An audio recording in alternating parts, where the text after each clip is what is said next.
بسم اللہ الرحمن الرحیم۔ السلام علیکم ورحمۃ اللہ وبرکاتہ۔ دوستو، جب نبی کریم صلی اللہ علیہ وآلہ وسلم اس دنیا میں تشریف لائے، اس وقت مکہ اور پورے عرب میں لوگ بہت بڑی غلطی میں تھے۔ وہ اللہ کی بجائے کئی بتوں کو پوجتے تھے۔ وہ سمجھتے تھے کہ یہ پتھر اور لکڑی کے بت ان کی مدد کریں گے، مگر حقیقت میں یہ سب صرف دھوکہ تھا۔ آئے ہم ان بتوں کے بارے میں جانتے ہیں جنہیں قریش مکہ بہت مانتے تھے۔ سب سے مشہور بتوں کی کہانی۔ Number 1، Hubble. یہ مکہ کا سب سے بڑا بت تھا جو خانہ کعبہ کے اندر رکھا ہوا تھا۔ اس کا ہاتھ ٹوٹ گیا تھا تو قریش نے سونے کا ہاتھ بنا دیا۔ جنگوں میں وہ ہبل کا نام لے کر نعرے لگاتے، لیکن فتح مکہ کے دن حضرت علی رضی اللہ تعالی عنہ نے نبی کریم صلی اللہ علیہ وآلہ وسلم کے حکم سے اسے توڑ ڈالا۔ نمبر 2، عزا۔ عزا قریش اور مشرکین مکہ کے نزدیک سب سے بڑی دیوی سمجھی جاتی تھی۔ قرآن مجید میں بھی اس کا ذکر آتا ہے، أَفَرَأَيْتُمُ اللَّاتَ وَالْعُزَّىٰ۔ یہ اصل میں ایک درخت ثمر یا کیکر کے نیچے 3 پتھروں کی شکل میں نصب تھا۔ وادی نخلا میں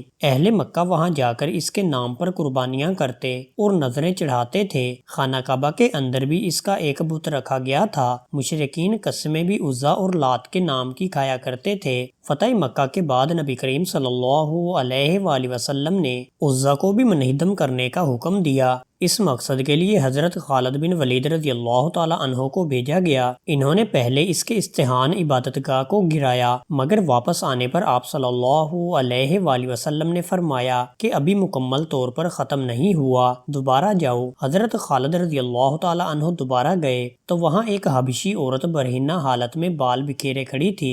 حضرت خالد رضی اللہ تعالی عنہ نے اسے قتل کیا اور باقی جگہ بھی جلا دی۔ تب رسول اللہ صلی اللہ علیہ وآلہ وسلم نے خوش ہو کر فرمایا، یہی عزا تھی، اب قیامت تک پوجی نہیں جائے گی۔ نمبر 3، لات۔ دوستو، کیا آپ جانتے ہیں یہ لات نامی بت کیسے بنا؟ اصل میں لات کوئی پتھر یا لکڑی نہیں تھا، بلکہ وہ ایک انسان تھا۔ اس کا کام یہ تھا کہ جب حاجی دور دور سے کعبہ کی زیارت کے لیے آتے تو یہ شخص ان کے لیے ستو گول کر پلایا کرتا تھا۔ لوگ اس کے اخلاق سے خوش تھے، لیکن جب وہ مر گیا تو ایک آدمی جس کا نام تھا عمرو بن لہی، جس نے عرب میں بت پرستی پھیلائی، اس نے کہا، آؤ ہم اس نیک آدمی کا بت بناتے ہیں تاکہ یہ ہمیں برکت دے۔ یوں انہوں نے لات کی شکل پتھر میں بنا لی اور اس کے سامنے جھکنے لگے۔ رفتہ رفتہ لوگ بھول گئے کہ یہ صرف ایک آدمی تھا۔ وہ سمجھنے لگے کہ لات کوئی خدا ہے جو ان کی دعائیں سنتا ہے اور ان کو نفع پہنچاتا ہے۔ قریش اور اہل طائف رات کو سونے سے پہلے لات اور عزا کے آگے جھک کر عبادت کرتے اور انہی کے نام کی قسمیں کھاتے۔ لیکن دوستو، حقیقت یہ تھی کہ لات صرف ایک انسان تھا جو مر گیا۔ مرنے کے بعد اس میں نہ کوئی طاقت رہی اور نہ اختیار، پھر اس کا پتھر کا بت کیسے خدا ہو سکتا تھا؟ جب اسلام آیا تو نبی کریم صلی اللہ علیہ وآلہ وسلم نے سب کو بتایا کہ یہ سب صرف دھوکہ ہے، اصل معبود صرف اللہ ہے جو زندہ ہے اور ہمیشہ باقی رہے گا۔ فتح مکہ کے بعد مسلمانوں نے لات کو بھی پاش پاش کر دیا۔ منات، یہ مکہ اور مدینہ کے درمیان ایک جگہ پر تھا۔ اہل مدینہ حج مکمل کرنے کے بعد اسی بت کے پاس جا کر احرام کھولتے تھے۔ اسے بھی حضرت علی رضی اللہ تعالی عنہ نے نبی کریم صلی اللہ علیہ وآلہ وسلم کے حکم پر ختم کیا۔ اصاف اور نائلہ۔ دوستو، بہت پرانے زمانے میں مکہ کے لوگ کعبہ کی زیارت کے لیے آتے تھے۔ انہی دنوں اصاف نام کا ایک مرد اور نائلہ نام کی ایک عورت بھی مشہور ہو گئے۔ لوگوں کے درمیان یہ قصہ پھیل گیا کہ انہوں نے اللہ کے گھر کے پاس ایک بڑا گناہ کیا تھا اور پھر وہ دونوں پتھر بن گئے۔ اصل حقیقت اللہ ہی جانتا ہے، لیکن لوگ یہی بات آگے سناتے رہے۔ شروع میں مکہ کے لوگ ان پتھروں کو عبرت سمجھ کر دیکھتے تھے تاکہ یاد رہے کہ گناہ کی سزا کتنی سخت ہو سکتی ہے، لیکن وقت گزرتا گیا اور لوگوں نے اس سے الٹا سبق لیا۔ انہوں نے ان پتھروں کو مقدس ماننا شروع کر دیا اور پھر ان کے سامنے جھکنے لگے۔ یوں آہستہ آہستہ وہ پتھر بت بنا دیے گئے۔ صفا اور مروہ کی پہاڑیوں پر انہیں رکھا گیا اور بعد میں عمرو بن لہی نے انہیں کعبہ کے پاس لا کر نصب کر دیا۔ لوگ ان کا طواف کرنے لگے اور ان کے نام پر قربانیاں دینے لگے۔ یہ تھا شیطان کا دھوکہ۔ جو چیز عبرت کا نشان تھی وہی عبادت کا ذریعہ بنا دی گئی۔ لیکن جب نبی کریم صلی اللہ علیہ علیہ وآلہ وسلم نے مکہ فتح کیا تو ان بتوں کو بھی توڑ دیا گیا۔ سوا بھی ایک مشہور بت تھا جسے عرب کے کچھ قبیلے پوجتے تھے۔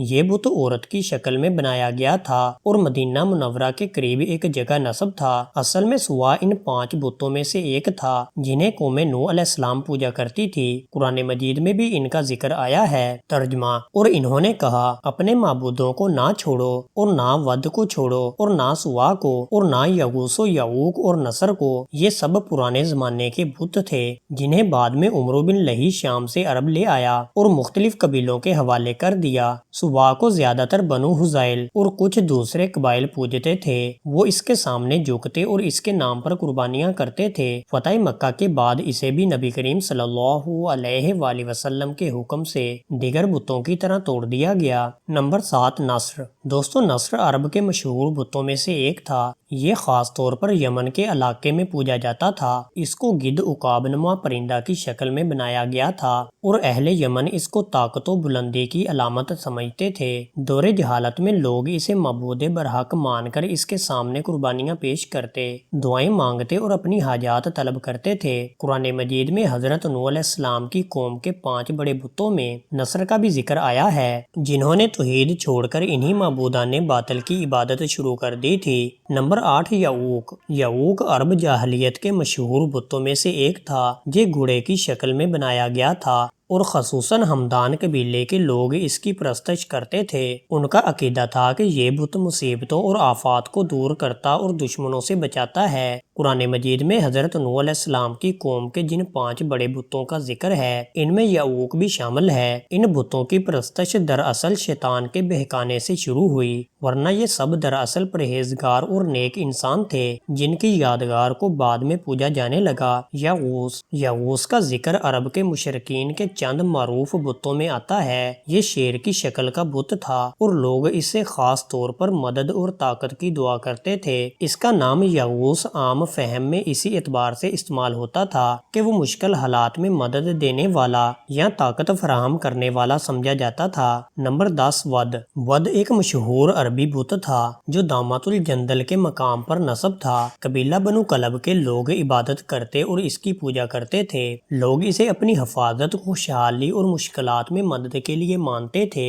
دوستو، یہ سب بت صرف پتھر اور لکڑی کے تھے۔ ان کے پاس نہ طاقت تھی نہ اختیار۔ اصل طاقت صرف اللہ کے پاس ہے جو آسمانوں اور زمین کا مالک ہے۔ نبی کریم صلی اللہ علیہ وآلہ وسلم نے آ کر ہمیں یہ سکھایا کہ صرف ایک اللہ کی عبادت کرو اور اسی سے مدد مانگو۔ دوستو، آج کی ویڈیو آپ کو کیسی لگی کمنٹ کر کے ضرور بتائیں۔ ویڈیو کو لائک، شیئر اور چینل کو سبسکرائب ضرور کریں۔ جزاک اللہ۔